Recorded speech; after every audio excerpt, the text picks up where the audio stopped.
Welcome to the Tattered Couch Podcast. I'm your host, Mitch, and as usual, we have Mike. Yo! And today, we're going to talk about the movie Insidious. But first, Mike, before I forget, I had a question I thought about earlier. For the past week, I have been plagued with bad things. Very minor bad things to normal people. But what if they happened all the time, every day? Alright? So like if you stubbed your toe every day. Yeah, it's basically like stubbing your toe every day, but not like physically painful, just like mentally exhausting. Fucking. So I made burritos earlier, and I went earlier this week, and I fucking went and got pico and all the good shit for it.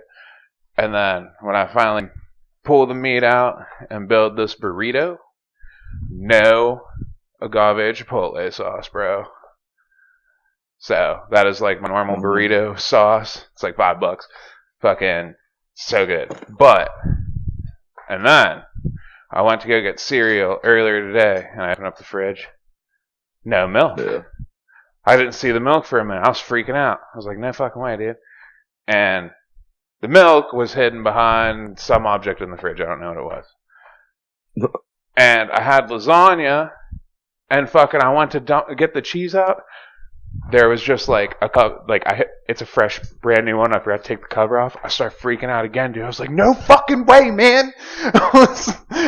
Multiple days this week, just where is the other part of the food, the most important part of the fucking food that I need to have to actually enjoy this fucking thing? And then I got to thinking, I was like, what if like there was a curse put on you or some shit, where every time you went to make food, you were missing one key ingredient.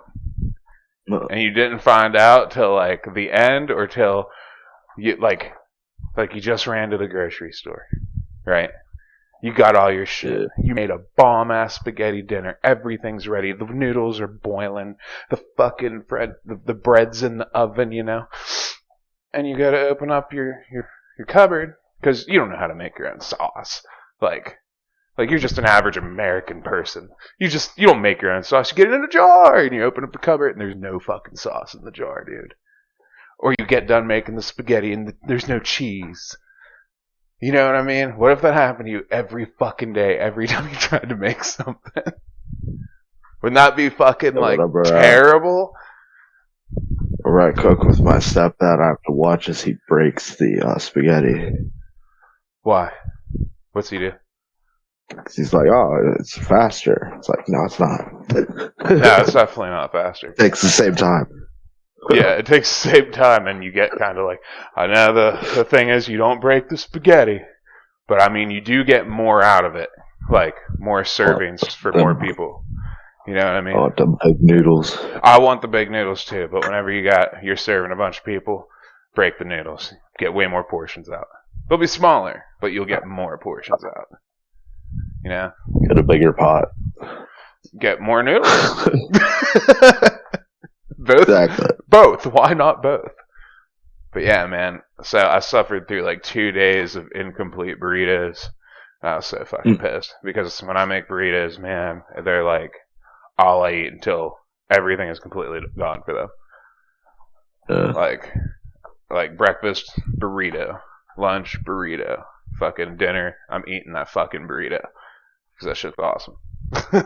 What if you had like a really prominent career, like everybody knows about you and you always have work, but like everybody thinks your work is god awful? But then why would I always have work? Because you're like barely good enough to make it. I'm famous for being fucking shit. Or you're just famous because you're everywhere, because you do a lot, but like everybody's like, oh yeah, that's okay. It's like the occult of Gordon Ramsay haters on the interwebs. They're just fucking like, he's not even good. He's fucking terrible. He's fucking like, I don't even know if Gordon's even like known for his food anymore, let alone just how he fucking talks to people. Like his TV shows, you know what I mean? Make his food. Like every chef has like their specialty and shit.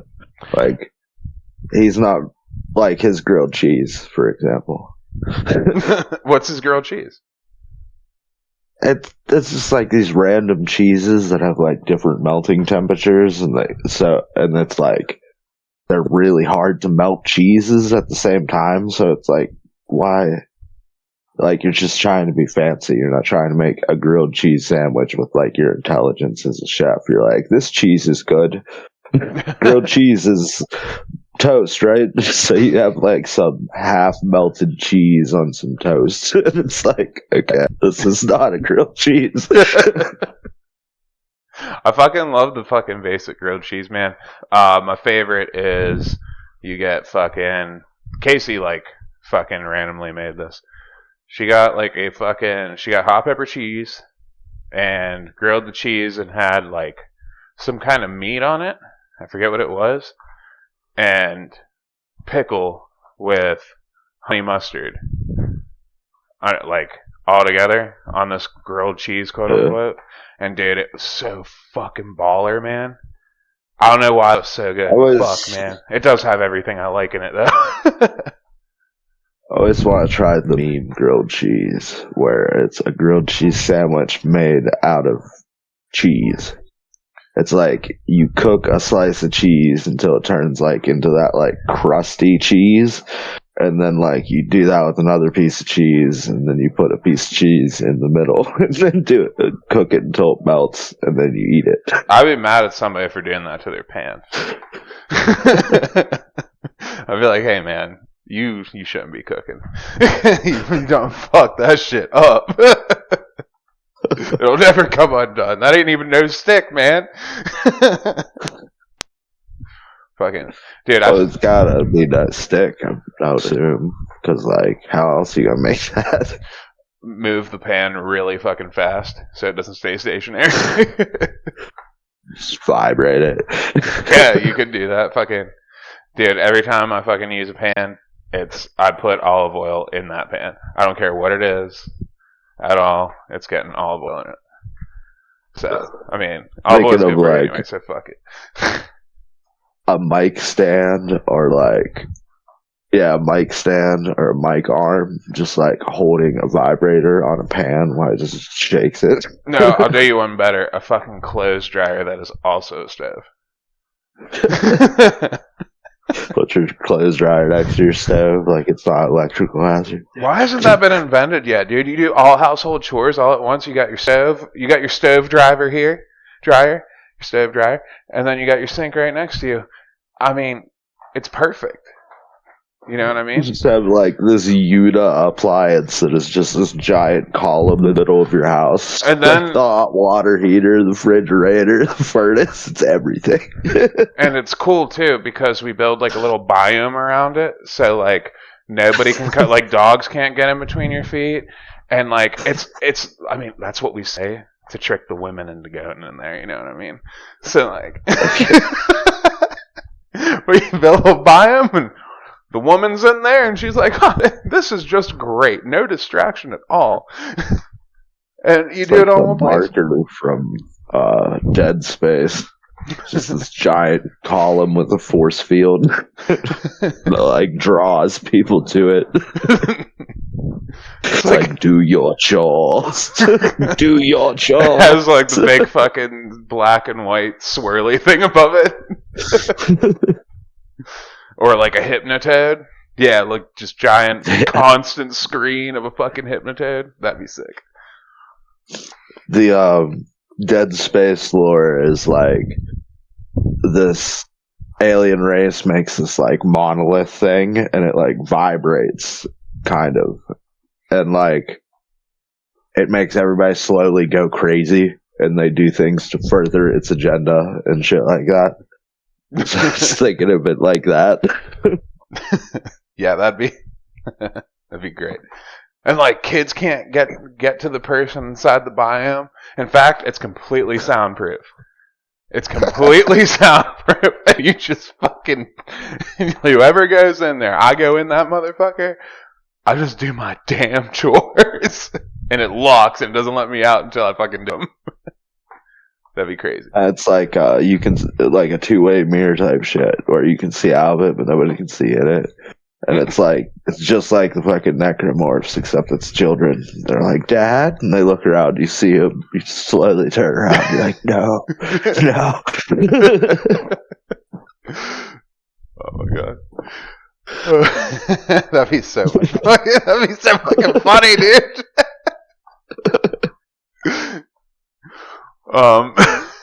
We've been playing a bunch of Pokemon Legends ZA. I have not played Pokemon straight like this, like straight through, not playing anything else, since I was a child. That's pretty awesome, and it's just so rewarding. Like, it just makes you feel rewarded for everything you do. And I fucking love that shit. But, my new team, I think you're gonna like this one. I have a fucking... I know what they are. You don't know what they are. The backbone of my team, my big dog, is my Heracross. He has like a 185 attack stat. Like, I just buffed him the fuck up, and he's a perfect-natured Heracross, so he's strong as shit. Like, I let him run around the fucking map just fucking brick-breaking people. It just looks like he punches, like, a Pokemon, they just insta-die. So, it's pretty great, especially whenever it's like a small thing like Bellsprout. You just see him like waddle up real fast. He's like, whack! But, got him. I have an Aegis Slash. I've never had one before. Do you know what that is? No. It is, pretty sure, a Steel Ghost Pokemon, if I remember right. Pretty sure. He's the fucking shield with the two swords attached with a ribbon. All that thing. Yeah, that Pokemon's fucking badass. He's also perfect-natured. Oh, dude, it's so badass.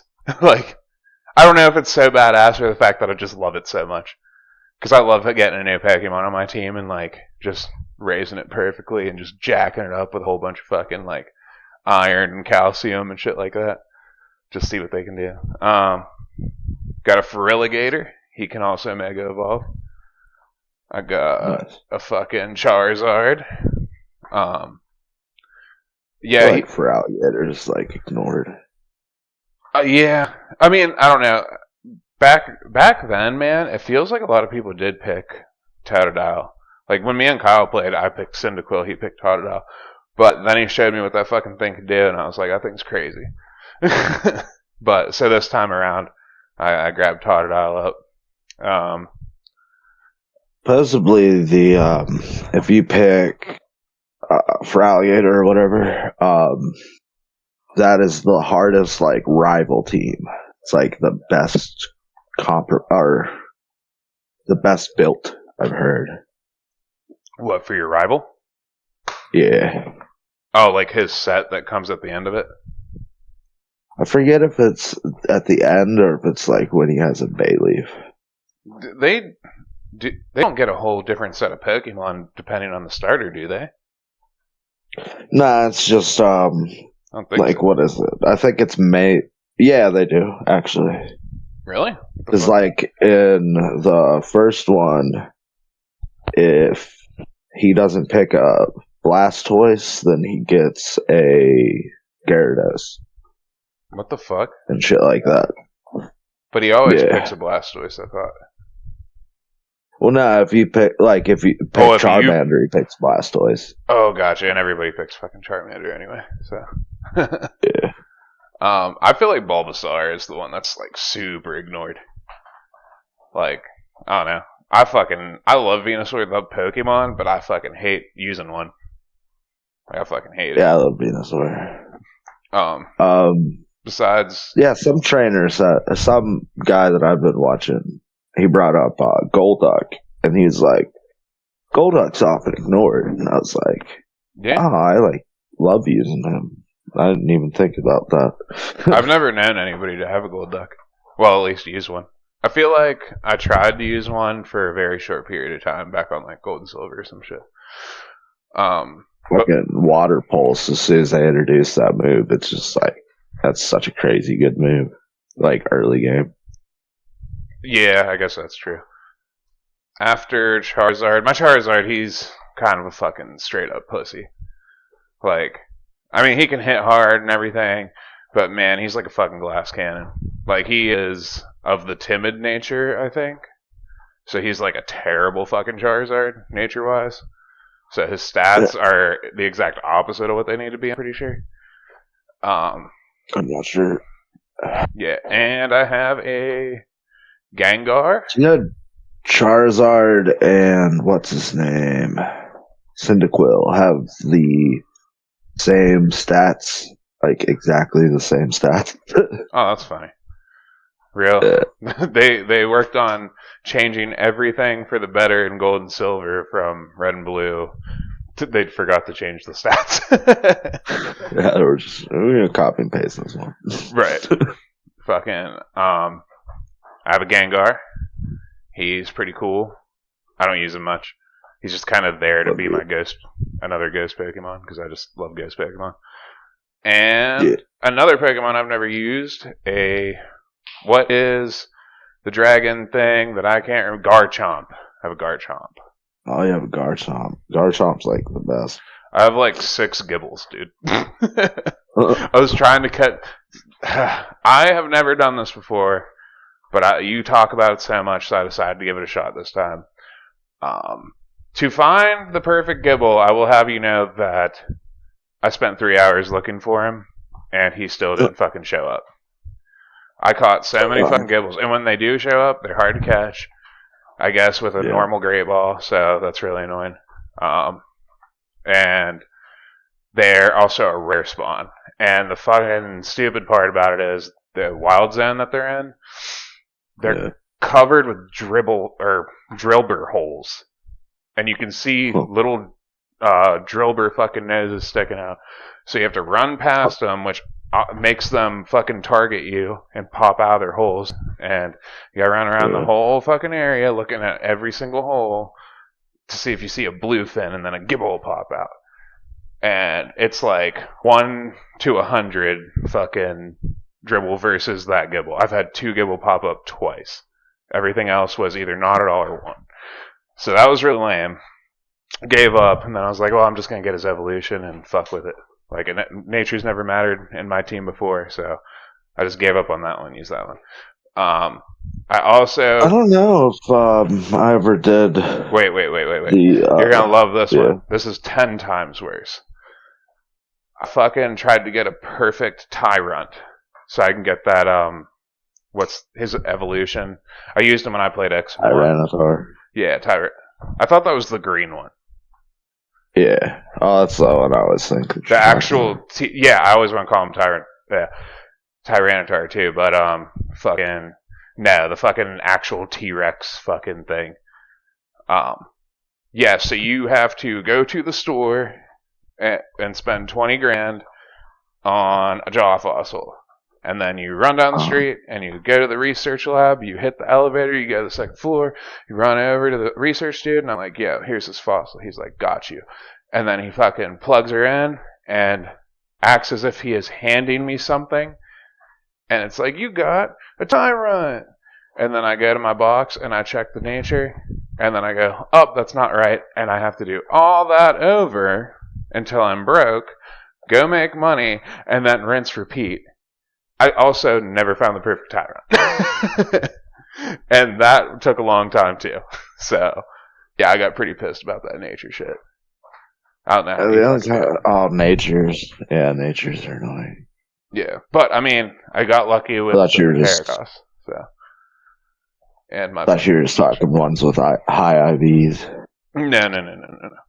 The Heracross is actually an in-game trade that you do with a person. Nice. I got him. His name is Boyce, Bois, and every time I throw the Pokeball, it goes, go boys! And he came like that. I didn't name him that. So that's fucking hilarious. I wonder if everybody else's Heracross is named Boyce. The other one I just caught, that Aegislash, whatever he was whenever he first started. Yeah. So, updates. As the game goes on, more wild areas appear. You are not just locked into like the 6th one that I was wondering or not last time we talked on the show. that Pokemon Meditite that evolves at level 37 that I said could go into the Hitmon line, I was wrong. It's not Meditite. It's Tyrogue. And I thought about it, like, right after the show or the next day, and I was like, fuck, now I sound like a fucking idiot. But yeah, I evolved him too and just boxed that Pokemon. So, because whatever, why not, right? So. The psych fighting Pokemon is pretty good. That's what you're talking about. That's exactly what I'm talking about. Yeah, he's pretty good. He's cool. I just wanted to explore more. I've also never had one of those too, but I just wanted to explore more and see what I was getting. My team has changed so many fucking times, dude. Like, so, and I'm purposely doing it because I want to use new Pokemon, and it's fun. I have like almost 120 Pokemon. I've never really gone after it like this since I was a kid either. I've figured out something neat just off the cuff. Since they have that experience share, I'll take, to fill out my Pokédex, I'll take a bunch of fucking like low level like starter Pokemon, whatever, like first stage, throw them all in my party and have my Heracross go and just fucking eradicate like wild areas.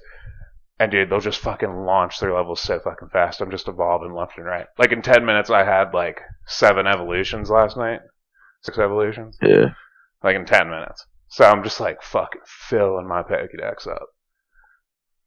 And yeah. And I also access the online mode. This online mode on this game is fucking cool as shit.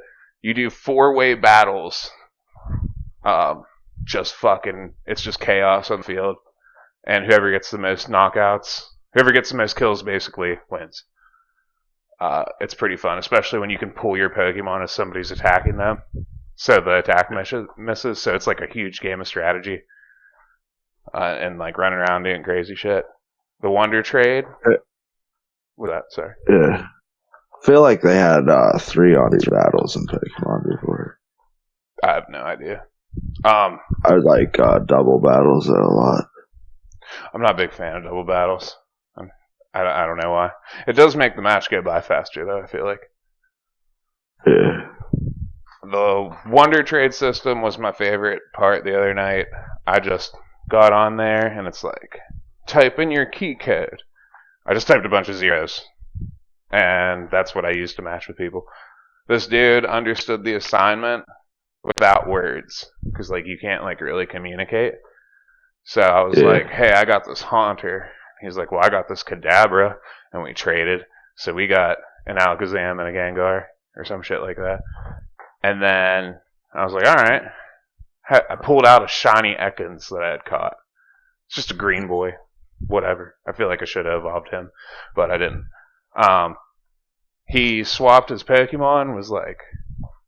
He picked his Pokemon. It was an Onix. And I was like, this dude's fucking with me. So he swapped. He had a metal coat on that bitch. I got a Steelix. And I also got my Gengar, too. And some Pokemon named Spritzy, apparently if you trade it with a satchel being held, it's called a satchel, it evolves into, like, this big fat version of it. So, like, I got a shitload of evolutions the other day. Like, trade ones. I'm pretty much just missing, I think Slowking, Politoed, Golem, and Kingdra. Do you have to trade to get Crobat? No. Okay. Friendship. Friendship. Yeah. So yeah, I'm missing just a few, but yeah, I was pretty pumped on that, dude. Of course, they were all shit, but the dude gave me a solid filling out my fucking Pokédex. So they're all just fucking shit nature for what they were supposed to be. So whatever. But yeah, fun ass game, man. Fun fucking game. I'm in rank F now, which the game like skips, I don't know, 15 fucking levels at one point in the story. Because they're like, I'll give you a special promotion because we're going to help you out because you're helping out the city, or at least helping us out figure out what's going on around here. He's like, I can do this solid for you, and that's what happens. But yeah, it's just, I mean, all you're going to do over and over and over again is like, hey, this dude challenges you you got to go do Pokemon battles in the battle area at night. You fill up the ticket and get money, and then you go meet him, and you challenge him and you fight. So it kind of just like saved the crazy rinse and repeat. And now like the first one I got after that happened, it's like a whole story to it. So that's probably how it's going to be for like the last few of them, you know what I mean? Which is crazy because like I don't know how long this game would fucking take if they did make you do all of it, because I'm like 20 something hours in. Yeah, but see, there's this game called Armored Core 3 for the PS2, and it has like missions that you just do, like you get contracted missions because you're a mercenary. And then there's a side thing that's like the mercenary ranking thing that you have to like slowly progress through with one-on-one battles. And it's just like a side thing, and it takes you through all the ranks, you know? It's like, you should have thought of something that had, 18 numbers instead of 26. You know? I guess. Yeah, I don't know, man. But I've been really exploring, and like, sometimes I try to rush and actually progress, but like about 90% of my time has been me just exploring the world and fucking just doing shit in Pokemon, because like I always just run through those games. And this one, it's just so fun to go exploring. Hey, like, you explore much in games? It depends on the game. Like Black Myth Wukong, I explored a lot. Elden Ring, I explored not really. Like I tried to at some points, but that game's so fucking big. It's like, oh, you did all the exploring, I know. So yeah. How much time did you end on that game? 7 playthroughs, everything. You got every weapon and everything, right? Yeah. 330 or something like that. 332. Holy fuck. I don't like this game. Yeah, I can properly say that because I played it. But did you really play it, bro? Yeah, I did. Yeah, I fucking love that game. But anyway, yeah, I feel like that game, like Pokemon, if you did it like that, it would take you like probably be like 50-hour RPG, and that's not even side shit. Because, like, I don't know, man. I've been dicking around for, I think like 20 hours or something hours. So, like, and I'm only on rank F, and that whole fucking chapter took me like an hour. I feel like, anyway. So, yeah, you play a lot of Power World, though. I did play a lot of Power World. What is it? Yeah, pretty bored of Power World. I love Power World so much. It was more like I want to see what's next. You know? So it's like, it's like the first time you ever fucking saw Pokemon. It's like, dude, what are all these things? And like, yeah, by no means were they like, I mean, there are some badass ones, but like, it's just fun, you know? Yeah.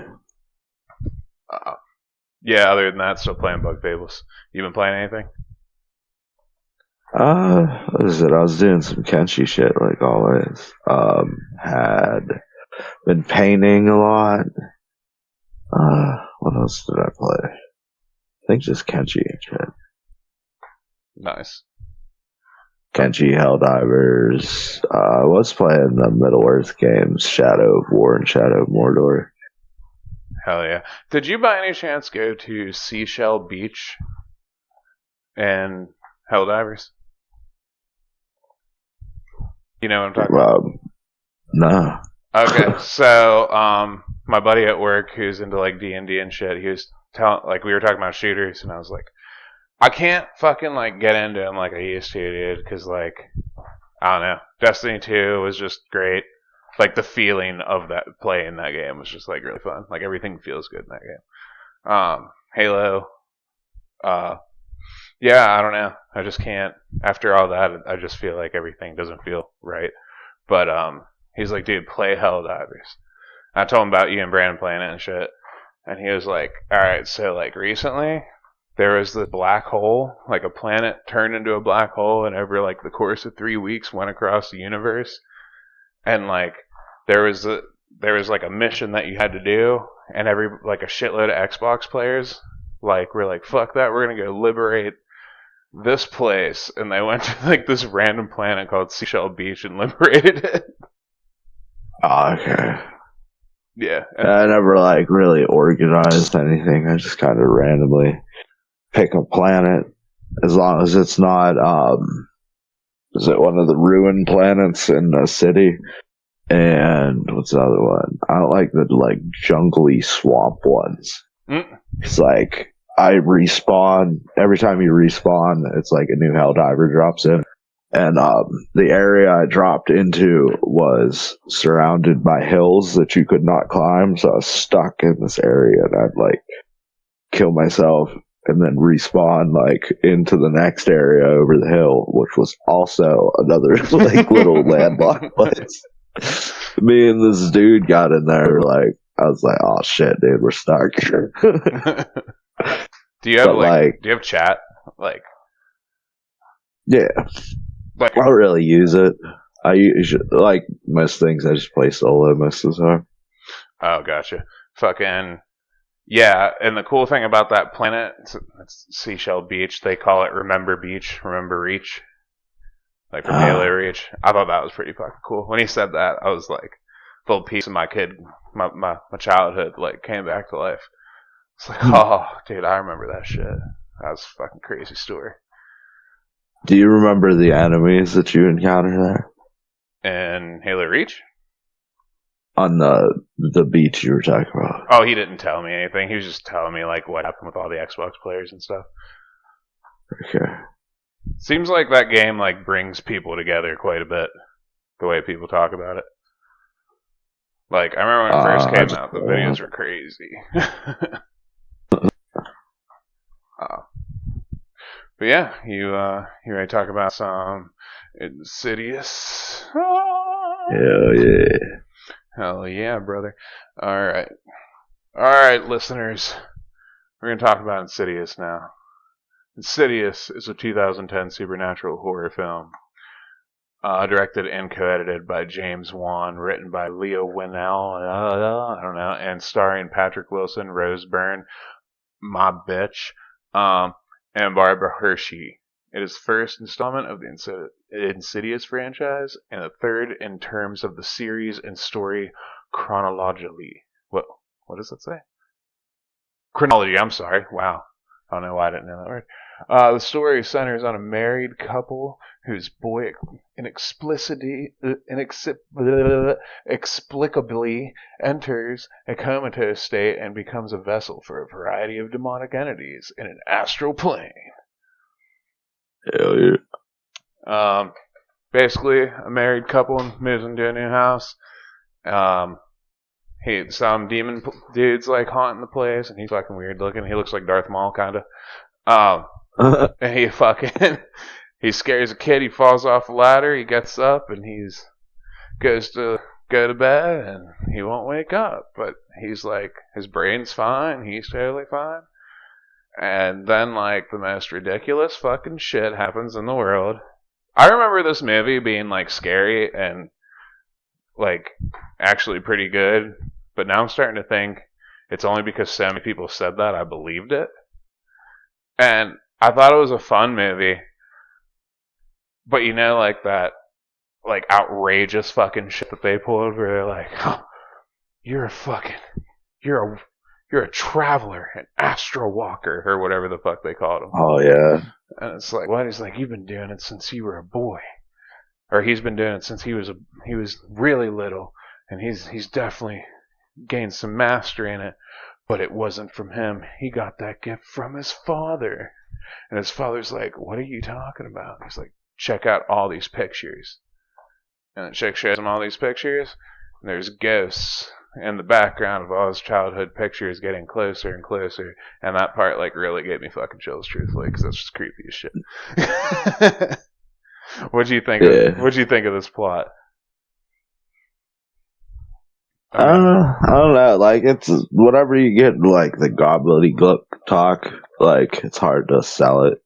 Right. And then, like, they showed like a picture of him, a few of his drawings, and it was like, last night I watched myself sleep from my room or some shit.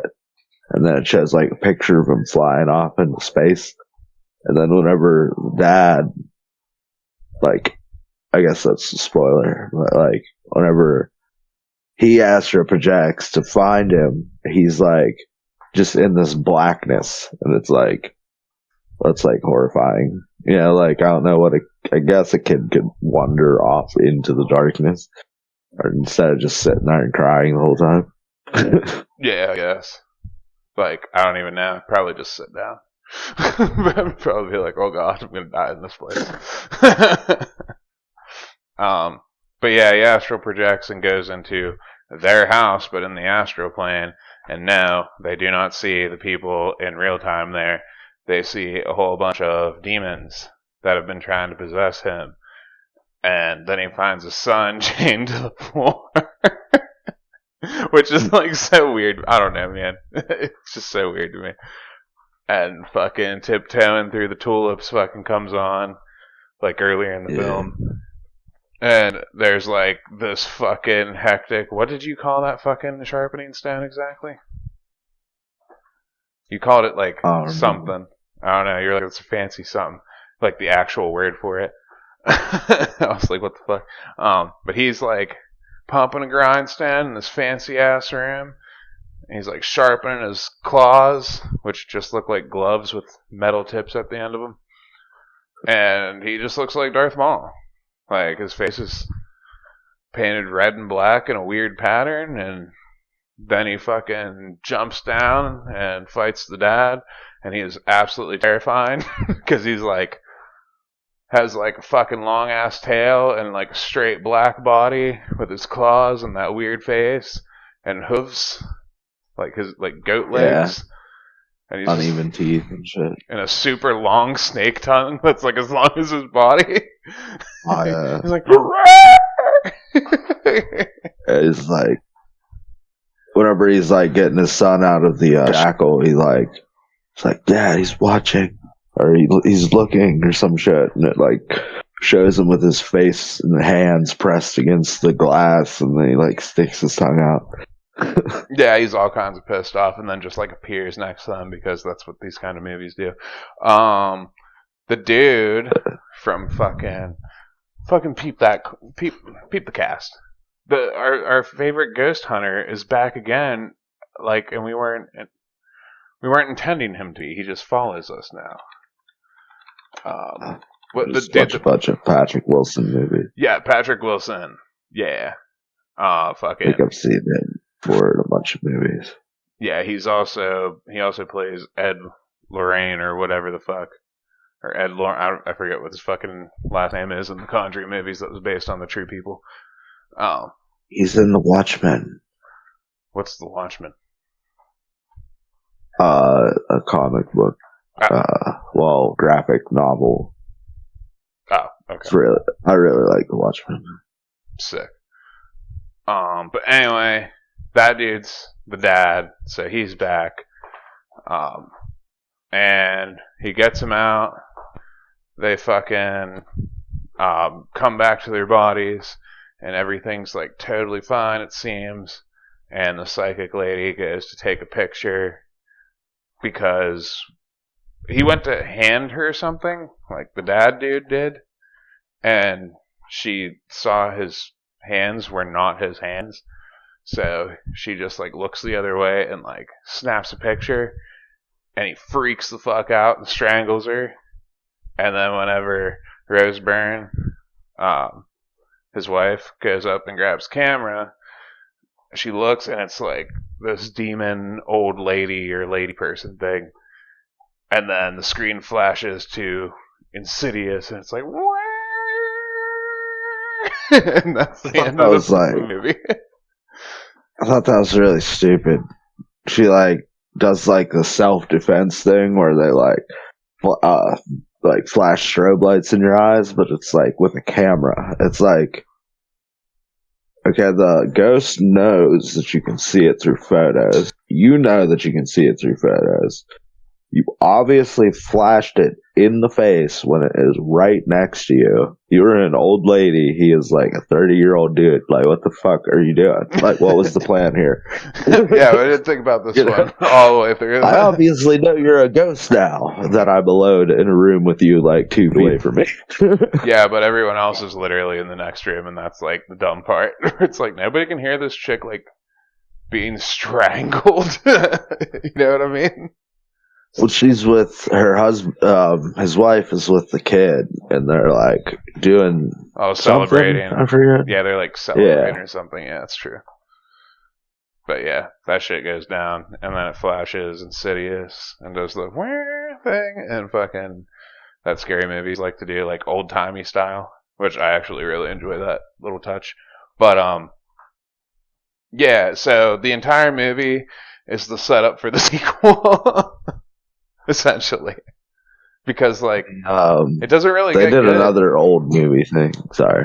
Oh, I was just gonna say they don't really like nothing like really happens until like the back third of the movie, like the last third. You know, and they super fucking set you up for the next movie. You know. Yeah, I was gonna say that earlier. Like the astral projection thing doesn't even come into like halfway through the movie. It's mostly like, what, he's in a coma and like weird shit is happening. You know, like most ghost movies. Yeah. I don't know why ghost movies always have to do that. I think like it's not always a measure if they're good or not, because sometimes like whenever they do this long stretch shit starts just like absolutely hitting the wall and you get like a lot of shit. But then, like, a lot of times the movies, like, string you along, and they have, like, some cool things, but it's like, yeah. Like, because the monster design was really cool, but, like, he didn't really do much. He, like, appeared behind people and went, rah! And then, like, he, climbed on the wall that one time, and they had, like, this weird CGI, like... Yeah. That was noticeable. Wall thing. Yeah, it was like, why is that even a thing? Like, it just make him like have put holes in the wall or some shit. Like, get a metal hook thing that you buy or make or something. You're a fucking movie maker. You gotta know random people do this shit. And just fucking put holes in the fucking wall. Right. Yeah, fucking, but yeah, all that shit happens, sets you up for the next movie. That's up to you if you want to watch the second one next, or you want to watch Dracula 3000. But at some point, we have to see what happens next after. Like, even if it's not for our movie-thon. Like, I've never seen the second Insidious, so I want to actually go through all 4 of them. So yeah, because I want to know why people like were so freaked out about the movie. The monster looks really cool. I was like, I remember that in the commercial, and I was like, oh, that thing's cool. It's just Darth Maul. Darth Maul didn't take his meds in an alternate universe, and he freaked out. And now he's using the Force to be a ghost. He talks the same amount that Darth Maul does. Right. Yeah. Yeah, that part where they're in the dining room and it's like, it's behind you, and it's just like, you actually see him for the first time. Like, see him. He's like, that was fucking scary as shit, truthfully. It scared the fuck out of me. I wasn't ready. That's the thumbnail for this trailer. That was like what I seen, and I remembered from the trailers. Whenever I seen this, I was like, I like flashback to 2010 whenever I seen the trailers for it. I was like, oh, I want to do this movie. Yeah. Do you like it, though? That's the real question. It was okay. It didn't have like an outrightly goofy part like the end of The Conjuring 2 did. What was the outright goofy part? With the like lightning striking the tree and turning it into a big like spike, like it's a cartoon or some shit. Yeah, it's like some Final Destination like, weirdness. Yeah, hanging over it and shit. Yeah. But I don't know, the beginning was boring. It was like, there wasn't much happening throughout the beginning. Like, he's in a coma and you get your normal ghost stuff. And the they had like other ghosts, like recurring ghosts. There's this one chick that. How about the two guys that worked for the old lady? What do you think of them? I didn't even see them. Two guys that work. Oh, the Ghostbusters. Yeah. Yeah. One's like so happy about his modified inventions that he's like, none of you matter. I have to operate the equipment. This place couldn't. This whole thing we're doing here couldn't. It wouldn't work because nobody would be able to operate the equipment. And the dude who sketches for like psychic shit is just like, yeah, man, like I can just operate it. It's fine. He's like, no, you can't. This is fucking like stupid. Huh? It's like anybody could do it. Yeah, he's so upset about it. It's like that thing's basically a modified toy. He's like, hey, shut the fuck up. It's like I need some space to work in here. It's like one of those like color changing disc things that you put in the fucking the little headset thing with the clicker on the side of it. It's just one of those, but like in an actual camera, and it does different shit now somehow. So yeah, that's super funny. That was like that's such a weird random comic relief to throw into that like tension filled movie. You need something. What? Said you need something every once in a while. I know, but it's like such a fucking weird way to do that. It's like this whole movie has been just horrific the whole fucking time, and it's like, here's these two fucking idiots. You know what I mean? Yeah. Like, at one point, the old lady puts on like a gas mask. So, yeah. And they do like a seance type shit, maybe, and like she's channeling the spirits, and then the dude, there's like a tube on the gas mask that leads to the dude's ear, and he's like writing down the shit that she says. Yeah, and fucking, what was it? Didn't she do like or she described him what was in the corner, like on the ceiling or whatever? And they're like, what the fuck are you staring at? And she's just like saying exactly what it is. And it's just like this horrific demon photo afterwards. Yeah, motherfuckers, she's like holding him and saying like this shit. And fuckers like switching pens like every 5 seconds. It's like, you see the picture, it's like 2 different colors and maybe like 2 different types of charcoal marks. It's like, why were you switching pens like every 5 seconds, bro? Copy detail. Take my work seriously. If it wasn't for me, this whole operation we're doing here, it couldn't survive. Just that would be great if those two went back and forth like that. It's like, that's not what I tell you. I told you. What the fuck? But yeah, I thought it was an okay movie. I don't know, man. The Conjuring ones I felt were like way more, I don't know. We also didn't have like the same atmosphere either as we did with the Conjuring movies, because like my kids were still awake and Casey's in there making dinner and shit. So it's like, wasn't real like silent and black like we've been doing. Well, there wasn't like any bait to anything either. Like there was that red door and shit, which is like cool, and I've seen in a bunch of movies, and they like didn't do it wrong or anything. Like it's a cool striking shot, but like they didn't like have a dream about the door and it like knocking on the door while they zoom in or some shit like that. There's no like reference to it. It kind of like appears there, and it's like, okay, that's cool, but I don't like, what is that? It also looked like it's not the special effects in the movie, it's like it's more like the production. The stage itself, the props they use and everything, like that red door with that light hanging over it. The light looked like a very modern light, and the door was just like perfectly fucking red. Like, it was definitely sprayed red. It's not an old door.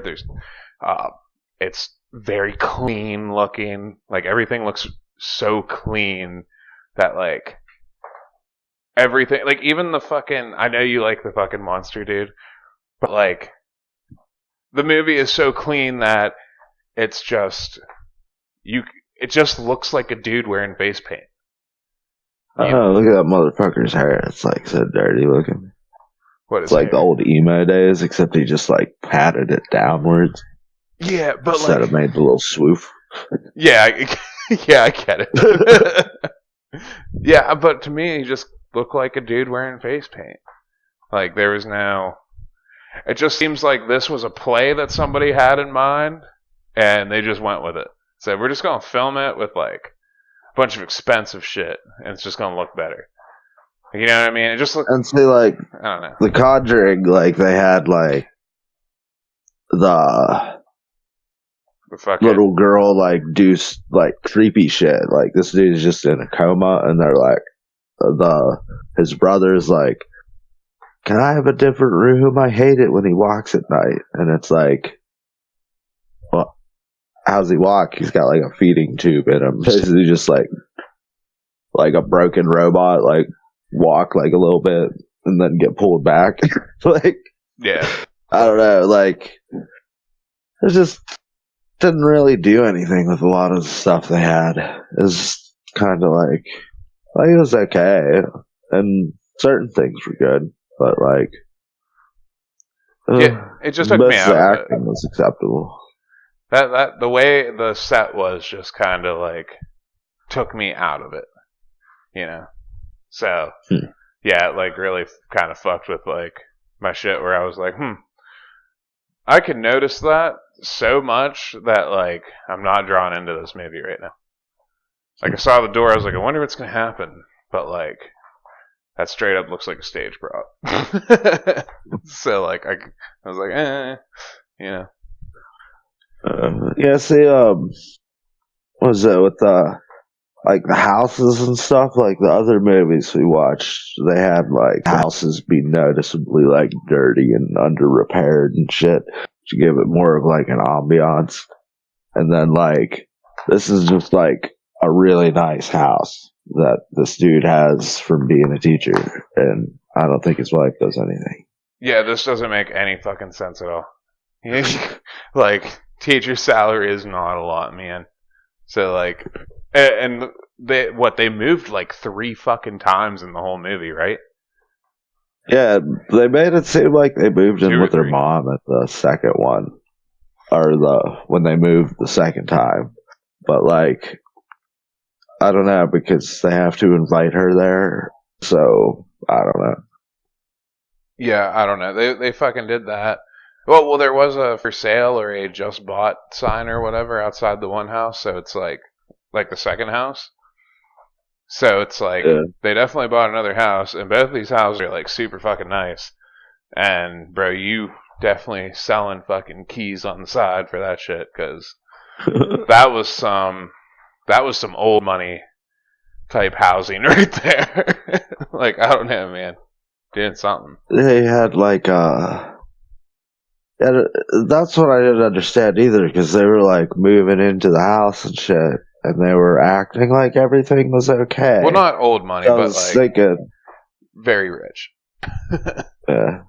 Well, I was thinking like they were there for a while, but there's no like, they didn't have anything that said there was a time skip.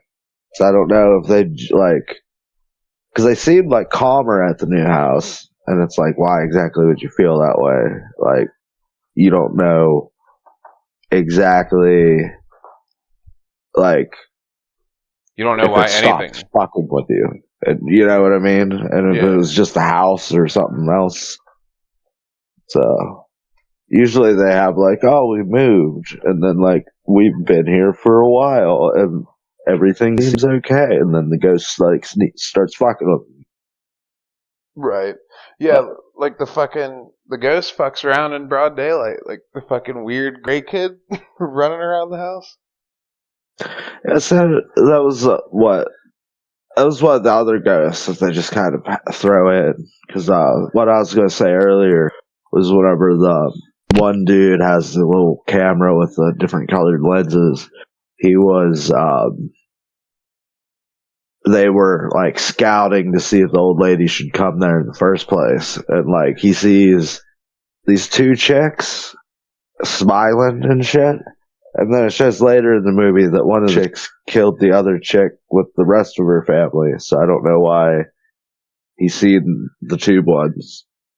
And then, like, they just have this little British child that, like, looks like he came out of the fucking Industrial Revolution. He just, like, pops out of the fucking, was it the fucking, some little, like a cupboard puppet show type thing. Yeah. Yeah, and he's just laughing and shit. And she gets like scared shitless. It's like, I guess that was scary, but like you had like this crazy like dude that grabbed you and shit. Like that was fun. Oh yeah, whenever he fucking just straight tackled her. Yeah, I think there's like this dude with a leather jacket. It looked like he came from the Misfits. Had like no lips and shit, and his hair was greased back. Yeah. Look like fucking some Dracula shit going on there. Because his face is like gray. It's weird. It's thinking like you like really like Grease. And you're like, I want to make a Halloween costume. So you're like, you make that. It just fails miserably.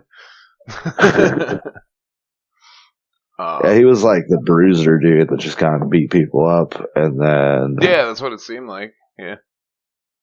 And then at the end, they just kind of throw a bunch of random ghosts in. Because, like, the thing is, when they're out of their body, I've heard this in a bunch of movies, though, but, like, whenever there's a body without a soul, like, all the ghosts just, like, kind of rush towards it so they can try to possess it. Yeah, and the demon's just, like, saying, fuck off, essentially. Yeah, he's, like, the strongest one, so he has, like, claim or whatever. Yeah, it's much like a fucking lion's pride. Yeah.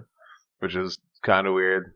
They have like their own little fucking political system down there. It's like, you are king because you are the strongest ghost. It's like, okay, King Boo. Well, it's like D&D. Like, whoever is the strongest makes the rules, and, you know, unless you're strong enough to disobey the person above you, you obey the rules or you die. I know, it's just like a strange thing, I guess.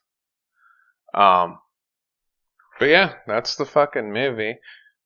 I'm excited to see the second one just because I want to see what the fuck happens. Actually, I'm excited to watch the whole fucking series. Like, I want to do that. And I have a 3-day weekend this weekend, so honestly, I wouldn't mind watching the other 3 if you want to hang out. Just to fucking do it. We can do Dracula 3000 for the next show, but I want to watch all of these. Okay. Yeah. Did we say this was also made by James Wan? Yeah, we did say that. Okay. So, who is This is also made by Blumhouse Productions, which is a very popular horror movie studio that has existed by making a bunch of low budget movies or financing a bunch of low budget movies and then making millions. Yeah, that's pretty sick. I mean, you're helping other people out, right? You're getting rich, but you're helping, I guess. It's kind of like the bank with small business loans. It's like, but we actually give them to you. You know what I mean? Well, it's like there's always new couples, and they're always will eventually want to watch a horror movie. And like, as long as you're making interesting premises, people are going to want to see it. So you just you put $20 million down on a movie, make a movie, it makes $100 million, you fucking made bank. Do people still fucking drop like if I was gonna make a fucking scary movie and I dropped it on Halloween, do they still do that? Like, Christmas movie drops. Like, I remember fucking advertisement for movies, and they'd be like, comes out Christmas Day. It's like, well, you're gonna have some empty theaters that day. People are kind of fucking busy. You know?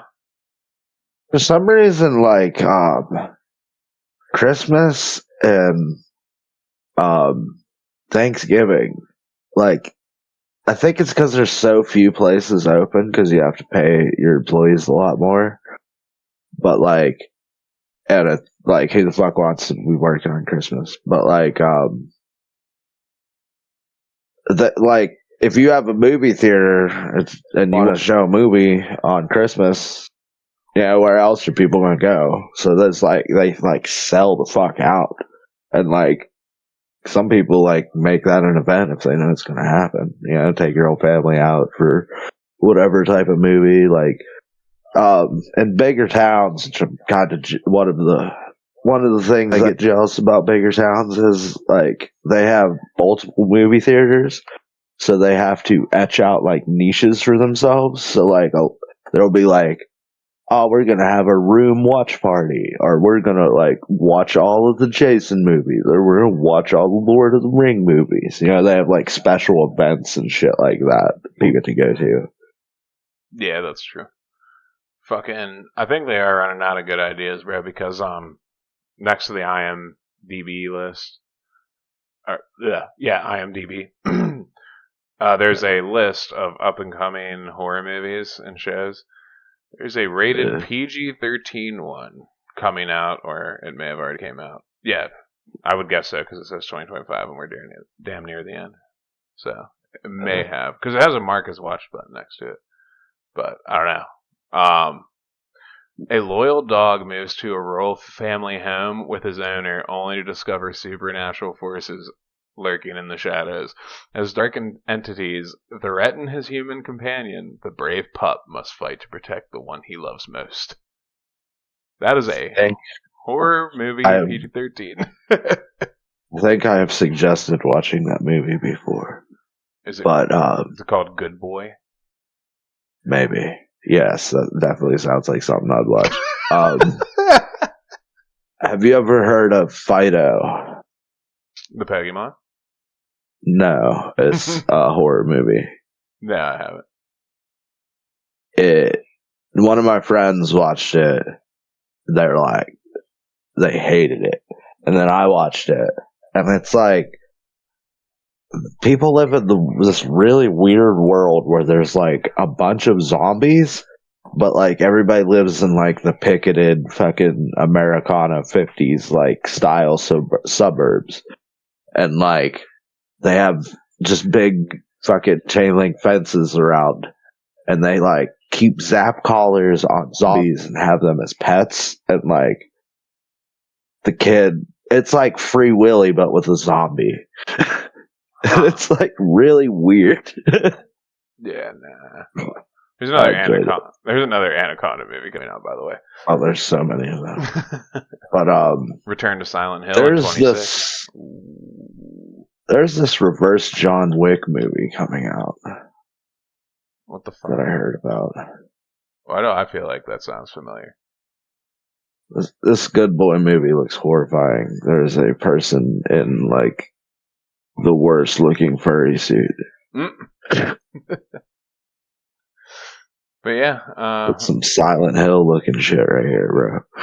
Yeah, I just think they're running out of some ideas. They're just getting into some weird shit now. A lot of it's new. I don't want to fucking watch remade shit. This is American? It says American, South Korean action comedy television series. That's what I see when I look up Good Boy. This year. That's funny. Oh my god, that title thing is so fucking Japanese, dude. It's crazy looking. Korean. Yeah, I guess. Yeah, I can see that. I guess it's on Amazon. I bet you K-pop Demon Hunters do the music for it. That'd be hilarious. There's also something in 26 called Thread and Insidious Tale. A couple resorts to a spell to travel back in time, hoping to prevent their daughter's tragic death. Okay. I don't think that's part of that whole thing. Terrifier 4 expected 2026. Yeah, we need another. Did we watch 3? I saw 3 on accident at the bar. because they wanted to. Oh, okay. I haven't seen it. I'm staring at Sean, and I noticed the movie to the left, and I'm like, "Hey, Sean, look." And he looked up, and he's like, "What the fuck?" And it's the scene where they're like, he's like chainsawing people in the fucking in this giant shower room, and fucking like she's crying with her hands over her face, and he just takes the chainsaw and just rips it across her face and hands and shit, like just fucks and just, and she's still alive, like she's still slightly alive. She's like like that kind of shit. And then takes her dude and like slices his fucking ankles or some shit, or slices his feet off while he's trying to run away. And then like while he's laying down on his stomach like screaming, he like runs the chainsaw up his like butthole crack all the way up and like chainsaws him in half vertically. Yeah, and that's the part that Sean so, just picture his face in your mind. He just looked up and looked back. He's like, "Fucking why?" Oh man, that was funny as shit, dude. That's not kosher. No, dude. There's a scene in that movie that I also kept on seeing at the bar, where like there's like this glass tube or fucking like bong or something. He like jams it down some girl's throat and just keeps on hitting the end of it, and it just like goes down, down, down, and then fucking it like breaks her neck or like cuts the inside of her throat or some shit. I don't know, but there's a rat in there, and he like fucking smashes the glass while it's in her throat, and like I think gets the rat out of it like that. Pretty fucking gnarly, dude. Yeah, that movie's fucking crazy. Are we ever gonna watch Jason X? I didn't know you wanted to watch Jason X. Yeah, I'll watch it at some point. We can watch Jason X. I don't care. Because I was gonna say one of my favorite jokes from it, or like explain the joke, I guess. Oh, what's the joke? Well, we're watching it. I don't want to explain it because it's like the only thing I remember from the movie. I thought you meant for the listeners. I was like, all right, go for it. Well, about time to wrap it up though. Yeah. Fucking, we'll see you guys next week with either Jason X or Dracula 3000 or something. Who knows? We'll catch you later. That'll probably be our last movie. And then Bug Fables, or maybe another movie after that, depending on how the week falls. But, alright, we'll catch you guys later. Adios, muchachos.